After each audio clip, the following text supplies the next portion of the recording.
Bismillahirrahmanirrahim. Assalamualaikum warahmatullahi wabarakatuh. Kali ini saya akan membawakan materi praktek kerja SKP CPNS. Bagi teman-teman yang belum subscribe, saya mohon untuk segera subscribe. Mudah-mudahan memberikan kemanfaatan untuk kami. Amin. Baik, kali ini terkait praktek kerja SKP CPNS Kemenak. Ini praktek kerja ini bobotnya 35% ya. Jadi lumayan tinggi lah. Kalau psikotes kan 30%, wawancara 35%. Jadi praktek kerja ini merupakan pengetahuan dan keterampilan yang diperlukan dalam pelaksanaan tugas jabatan sehingga individu mampu menampilkan unjuk kerja yang profesional dalam jabatan yang akan diampunya yang mencakup penguasaan bidang jabatan, pengalaman kerja, kemampuan berbahasa, dan kemampuan penggunaan teknologi informasi. Terkait penilaiannya, jadi peserta memiliki kemampuan profesional dan pengetahuan serta keterampilan yang tinggi di bidangnya dengan nilai tertinggi 175 poin. Jadi terkait praktek kerja ini, poin yang tertingginya adalah 175. Dan ini nanti akan terbagi menjadi 4 poin penting. Yang pertama, seperti yang saya baca tadi, penguasaan bidang jabatan. Penguasaan bidang jabatan ini poinnya 100 ya. Paling tinggi ya. Penguasaan bidang jabatan ini ya, umpamanya kita melamar sebagai guru, tentunya kita nanti akan praktek mengajar. Kalau kita dosen juga praktek mengajar contohnya.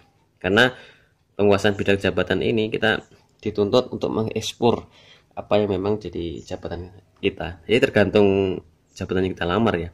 Saya kasihkan contoh tadi guru dan dosen. Jadi kita akan mengajar, kemudian kita persiapkan apa yang digunakan untuk mengajar itu. Umpamanya kita mengajar gitu ya, kita memilih materinya sendiri gitu ya. Kita persiapkan materinya, kita persiapkan strateginya kayak apa, metodenya kayak apa, media yang kita gunakan seperti apa.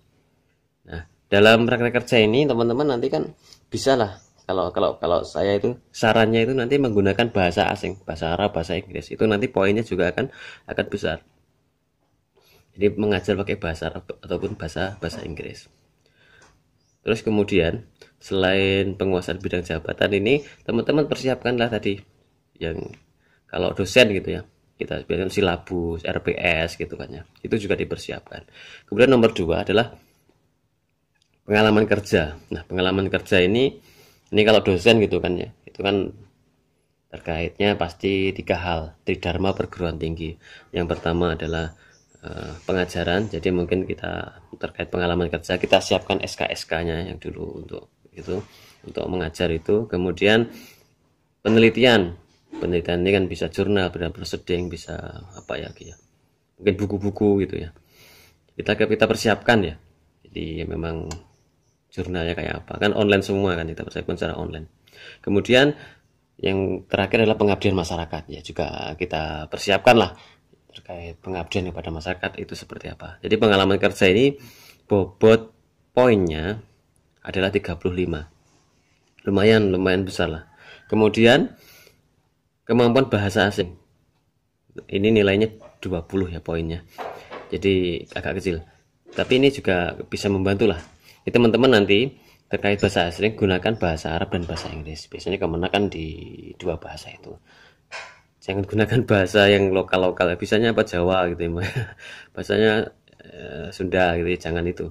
Jadi bahasa asing. Kalau enggak bisa Arab, bahasa Inggris, bisa bahasa Korea, bahasa Mandarin, bahasa apalagi ya, Jepang dan lain sebagainya bisa digunakan lah.